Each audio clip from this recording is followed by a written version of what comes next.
So, I've got another passage from Thus Spake Zarathustra, which I'm going to read and comment upon.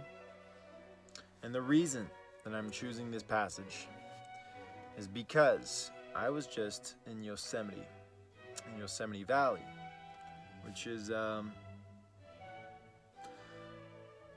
of the most beautiful places on earth when we're speaking about the nature that is available there and the hiking that is available there. But then I'm just going to let the passage speak for itself because, I'm just going to do that, and then you'll get more once I read the passage.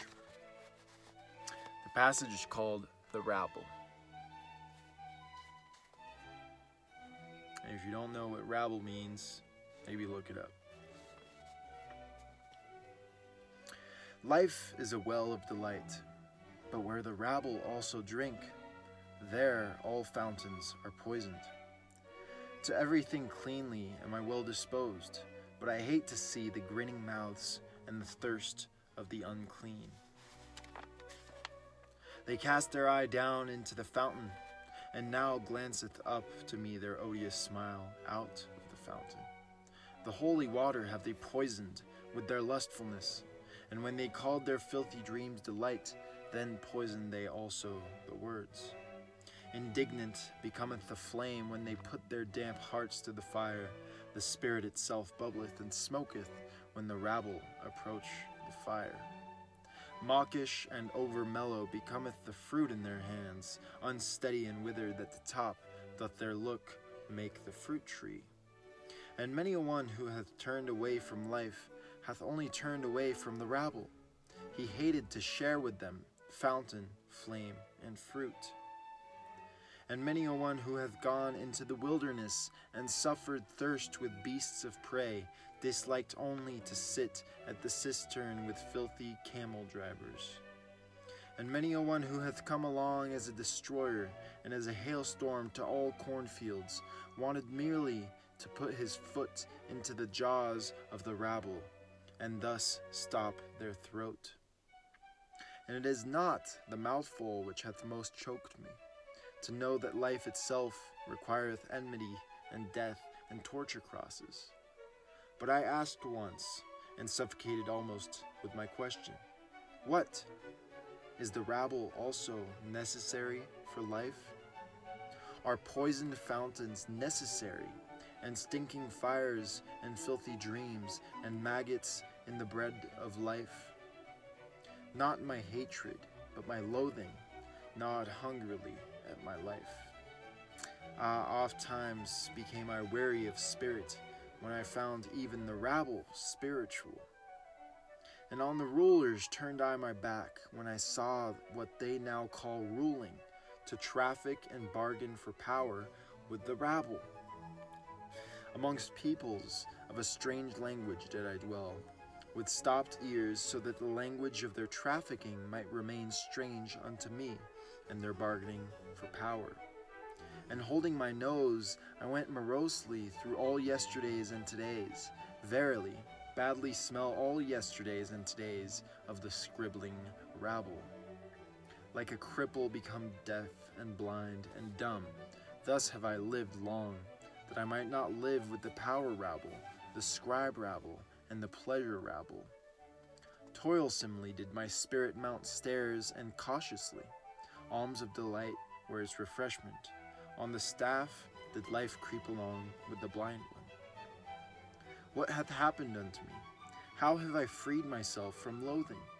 Who hath rejuvenated mine eye? How have I flown to the height where no rabble any longer sit at the wells? Did my loathing itself create for me wings and fountain divining powers? Verily, to the loftiest height had I to fly, to find again the well of delight. Oh, I have found it, my brethren.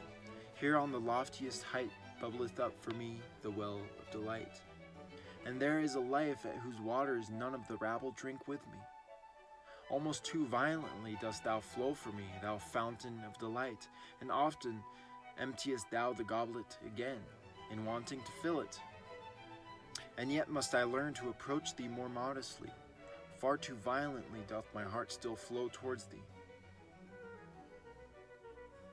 My heart on which my summer burneth, my short, hot melancholy, over happy summer. How my summer heart longeth for thy coolness. Past the lingering distress of my spring, past the wickedness of my snowflakes in June. Summer have I become entirely, and summer noontide. A summer of the loftiest height, with cold fountains and blissful stillness. O come, my friends, that the stillness may become more blissful. For this is our height and our home. Too nigh and steep do we here dwell for all uncleanly ones in their thirst. Cast but your pure eyes into the well of my delight, my friends. How could it become turbid thereby? It shall laugh back to you with its purity. On the tree of the future build we our nest. Eagles shall bring us lone ones food in their beaks.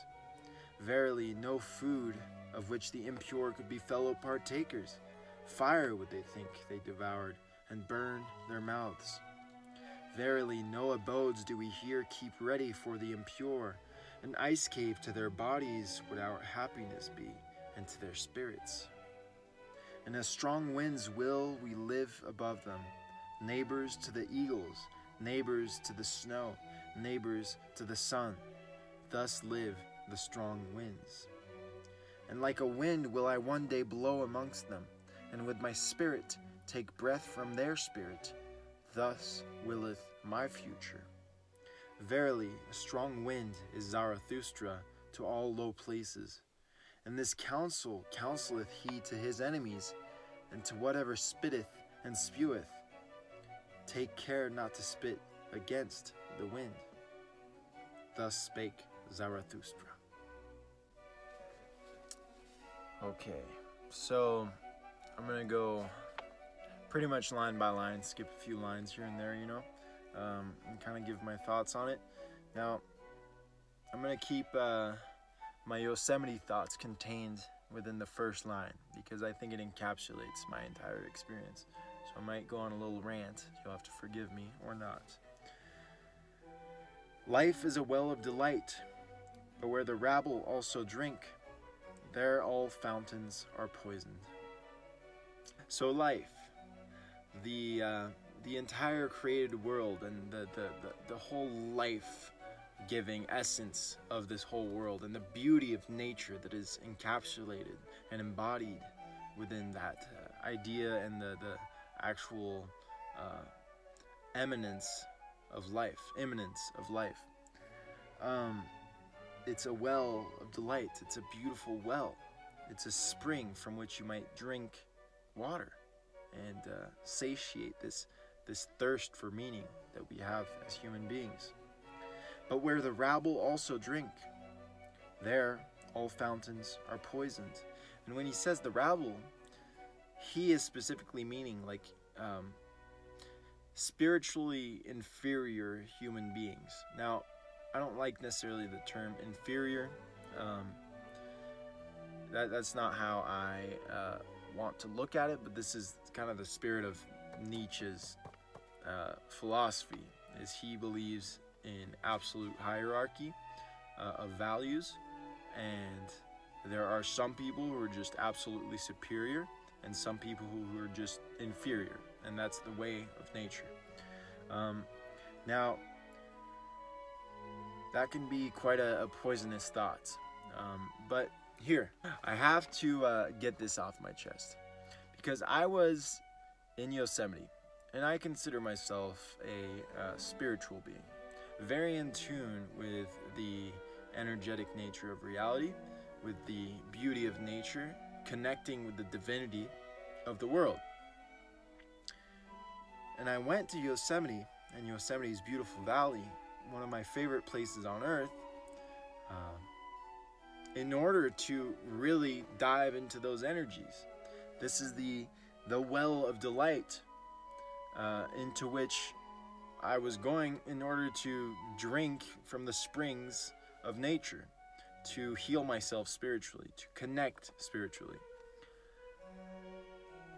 But that valley is filled, absolutely packed, with thousands of people who are walking around with their phones, glued to their phones, taking selfies, taking pictures, just hypnotizing themselves and pouring that energy into this absolutely pure wonder of a world, not even noticing how absolutely grand everything around them was.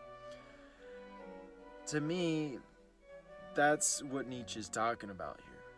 You have this beautiful spring, Yosemite Valley, this absolutely amazing place where you feel like a tiny little ant swimming in a sea of absolutely beautiful energy. But enough ants came to crawl and started shitting everywhere and bringing the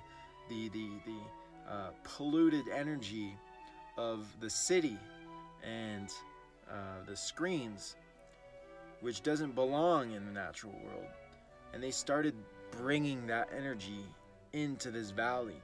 So you have this mountain valley that's supposed to be this pure realm of energy, and these thousands of people are just completely polluting the energy to the extent that I can't go on a hike and thoroughly connect with the energy because there's all these other energies that are discordant, so to speak, distracting.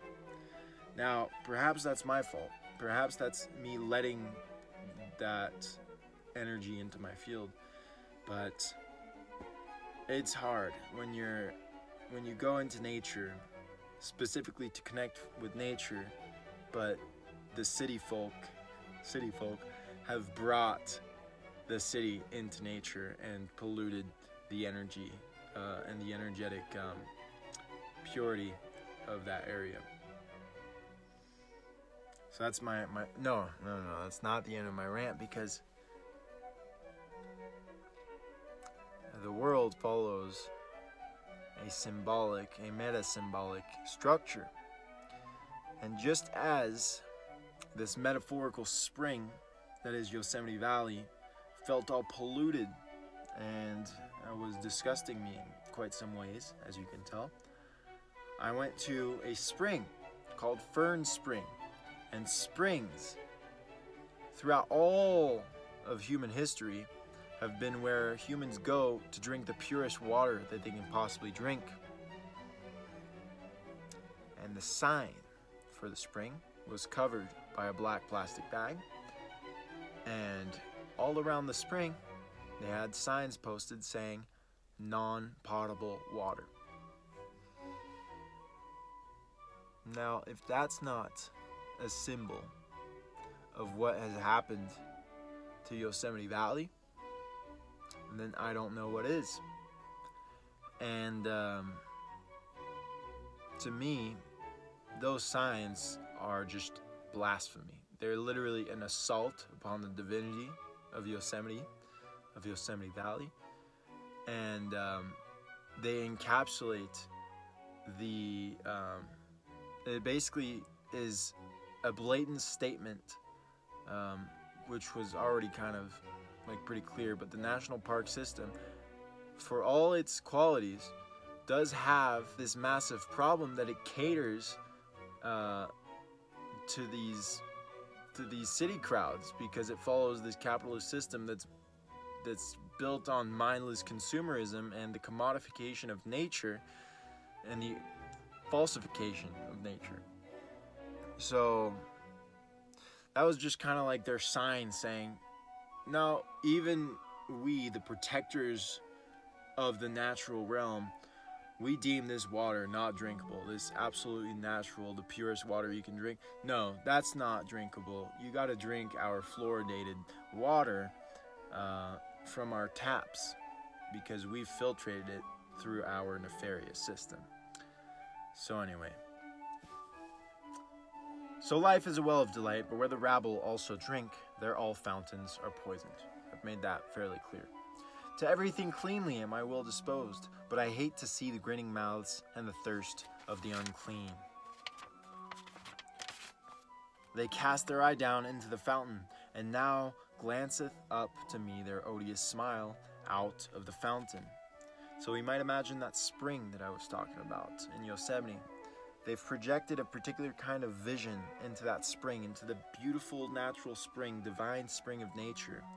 And where the eye of nature, the eye of divinity, was once reflected in that spring, now the eye of the rabble, the eye of the spiritually impure, the eye of the people who are addicted to vice, is looking at you from that spring, because they've managed to take over the spring or the fountain. The holy water have they poisoned with their lustfulness, and when they called their filthy dreams delight, then poisoned they also the words. So the holy water have they poisoned with their lustfulness. It's this lustful way of being that has kind of taken over human beings, where they're not going into nature in order to connect with nature. They're not living their lives virtuously as human beings are meant to inherently. We've been caught by the fangs of our own lusts and lustful ways of being. Now, this isn't just like a sexual lust, which in itself might not be like the absolute worst thing. It can be when not disciplined or controlled in any way. But it's this lustful urge to let pure impulse just take over your will and live wholly in accordance with that, as opposed to higher ideals and a creative will and a more like divine way of living your life. The main thing is that these people who have free will have essentially abandoned their free will to lower desires, to pure impulse, and to lives of vice. And in a sense, that is, like Nietzsche calls that inferior. I would say that's like sad, a waste of human potential, and a lack of divine alignment, let's say. So it's not that these people are lesser, it's that they are acting from a place of spiritual ignorance in a more like Buddhistic sense, like they're clinging to a false idea of a self in order to fill some kind of void that they feel from the eternal suffering of existence, something like that. Anyway, and many a one who hath turned away from life hath only turned away from the rabble. He hated to share with them the fountain, flame, and fruit. And many a one who hath gone into the wilderness and suffered thirst with beasts of prey disliked only to sit at the cistern with filthy camel drivers. So imagining like monks, for example, or ascetics who would go out into the desert or the mountains to go fast, as I like to do sometimes. It's not that we hate the world. It's not like we want to dissociate from our bodies and the entire embodied experience. It's that we don't like sitting in the visceral city world, the polluted, corrupted world that I would call the world down below in the city. Cities, for me, in my perception of reality, are like gigantic nodes of energetic pollution. And human beings are like swimming and drowning in that pollution. And so I don't like sitting with the camel drivers. I don't like sitting in traffic where all this pollution is happening. But I asked once and suffocated almost with my question: what, is the rabble also necessary for life? Are poisoned fountains necessary, and stinking fires, and filthy dreams, and maggots in the bread of life? So is this the inherent condition of our world? Is it necessary that we would have such corruption in our world in order for the natural order to maintain its natural hierarchy, so to speak, as in like the higher feeds upon the lower, as in the pure feeds on the impure? That's the question that he's asking. Not my hatred, but my loathing gnawed hungrily at my life. Oftentimes became I weary of spirit, when I found even the rabble spiritual. So it's not like he's wary of spirit because spirit has shown something false or deceptive. It's because so much of the rabble has come into the churches, so to speak, and they've polluted the word of God, so to speak. And Nietzsche would completely, I don't know, he wouldn't completely disagree, but Nietzsche wouldn't necessarily use those words, but so they go to the church and they pollute the word of God, so to speak, and they start speaking about God in various ways and speaking about spirituality in ways that are just trying to make vice compatible with a spiritual life, which that's not how it works. Spirituality and vice are completely incompatible. So, I mean, Nietzsche is saying that he feels tempted to turn his back on spirit and virtue, not virtual, because the rabble is coming to claim these virtues and spirit in order to appropriate them in their visceral lives. And on the rulers turned I my back, when I saw what they now call ruling, to traffic and bargain for power with the rabble. That's just like modern politics in a nutshell. It's just people with some kind of political influence or screens which have infiltrated the minds of the masses, literally like mobilizing masses towards political ends. Think maybe the pandemic, think QAnon, which is just like controlled opposition, think Black Lives Matter, which is also controlled opposition, controversial maybe, but anything where the mass media is telling you, oh yeah, you need to go and do this, and then masses follow, that's what he's talking about. And like he feels tempted to just turn his back on all of that, rightfully so, although that didn't exist at the time, I guess. But that in his time, he was just living in a different microcosm of this macrocosmic structure of power. Anyway, I'm ranting. What hath happened unto me? How have I freed myself from loathing? Who hath rejuvenated mine eye? How have I flown to the height where no rabble any longer sit at the wells? Did my loathing itself create for me wings and fountain divining powers? Verily, to the loftiest height had I to fly, to find again the well of delight. So he's asking, what has happened? How did I manage to free myself from this loathing that I have towards the rabble? And how have I managed to ascend to new heights and create a different kind of reality, or live in a kind of world where I can just drink at my own springs, or drink at such wells where the rabble hasn't made it yet?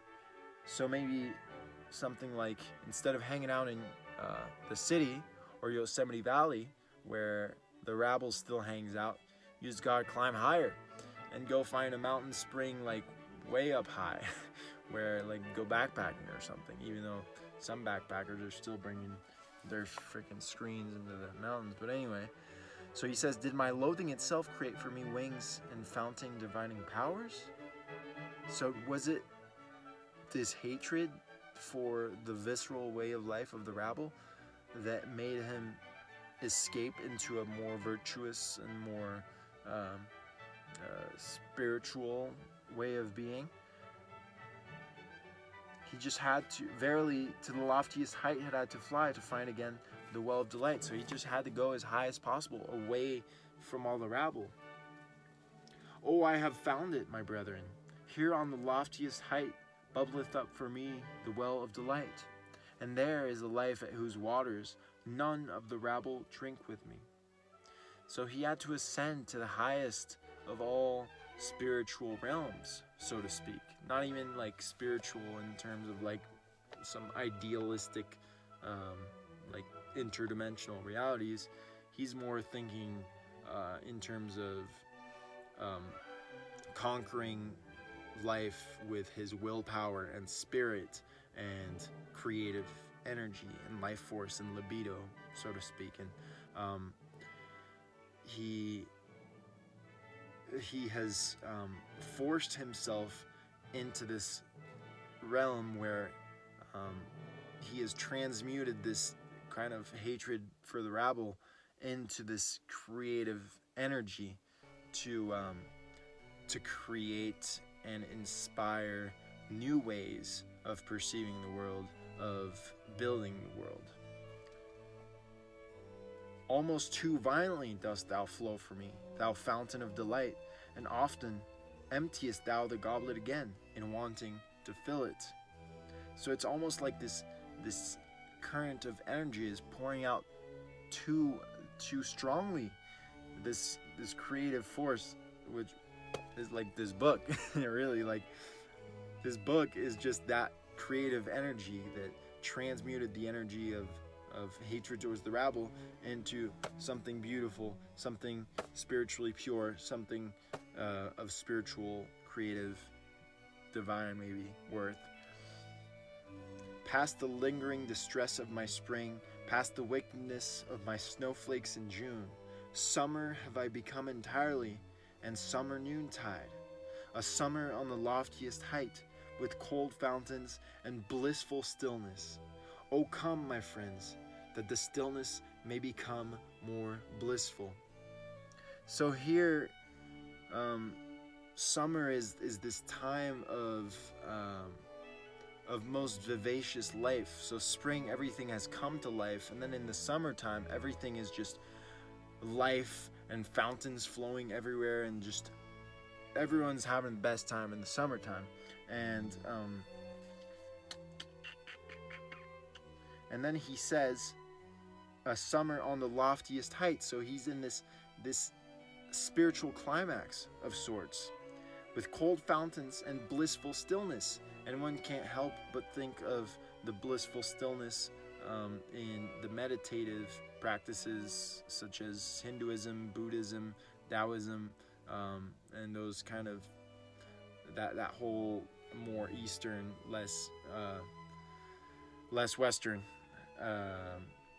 way of being, or no, even the Western, like divinity has been associated with blissful stillness. And in my personal experience, my experiences with divinity have been with blissful stillness, like an absolute pure calm stillness where you have this blissful trance of energy that's just flowing everywhere.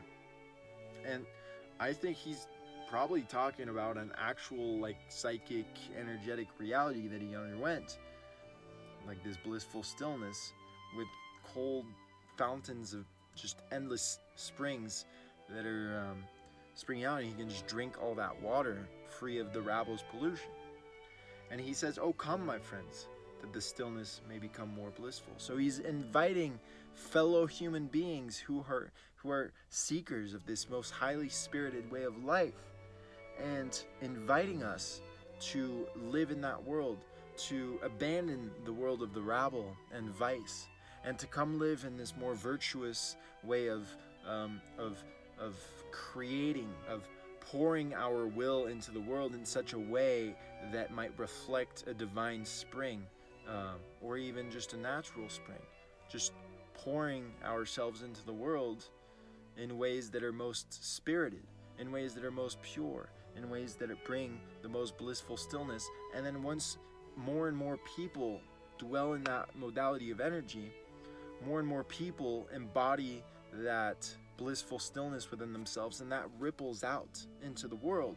And then more and more human beings can interact in that energetic plane. And then maybe we can even go walk around in the world of the rabble, let that energy ripple out, and some of the rabble might start to feel that energy and be like, wow, I'm starting to feel the blissful stillness. I might go climb up to the mountains, and I might go start healing the world with my spring of spirit.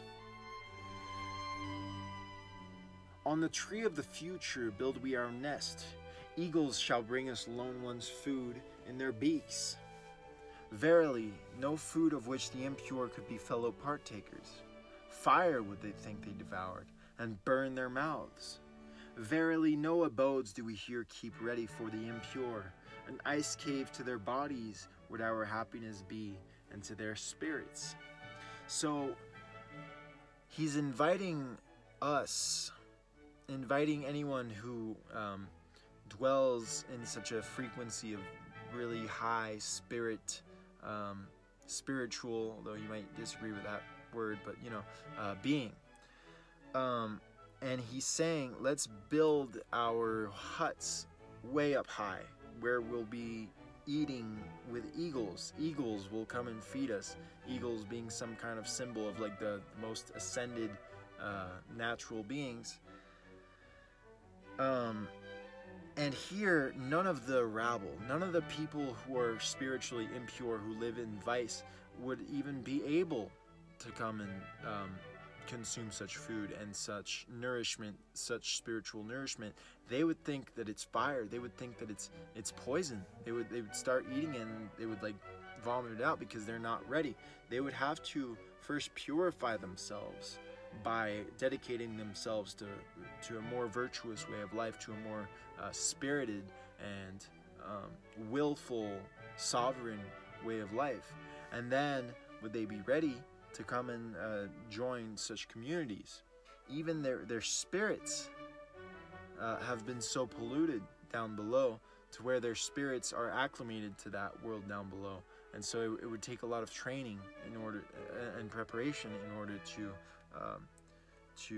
come partake in such high ascended nourishment. And as strong winds will we live above them, neighbors to the eagles, neighbors to the snow, neighbors to the sun. Thus live the strong winds. So we would be neighbors to eagles, snow, and sun, and we would just be winds, just flowing. So with the wind, I think of just a highly energetic way of being, and winds are really like the massive currents of energy through the air which make life happen on this planet. So if we become this wind, we might even become something akin to the breath of God, and we might breathe life into the crevices, into the valleys, into the cities, into the world. We become the wind, and we just find ways to put our energy everywhere and to bring blissful stillness to the entire world, absolutely everywhere. It's beautiful. And like a wind will I one day blow amongst them, and with my spirit take the breath from their spirit. Thus willeth my future. Now, quite frankly, when I first read that, and he had just said a few lines ago, on the tree of the future build we our nest, and then he says, and like a wind will I one day blow amongst them, and with my spirit take the breath from their spirit. That almost sounds like it could be used to justify certain transhuman ends, as in those who have committed themselves to becoming the higher Ubermensch transhuman, upgraded their minds with a Neuralink, and now they're like the highest spiritual breath or something, that they would feed off of the breath of the rabble. That sounds kind of sketchy, and I do see the potential argument that Nietzsche and his whole concept of the Ubermensch, being a proponent for such a transhuman future, which would then mean that this is all fucking very, very risky, maybe even satanic stuff that we're reading. So that's a potential problem. I really hope that I'm not here preaching some nefarious words, thinking that we're talking about wisdom here and truth and purity, because I think I recognize some truth and purity in this for the most part. Verily, a strong wind is Zarathustra to all low places, and this counseleth he to his enemies, and to whatever spitteth and speweth. Take care not to spit against the wind.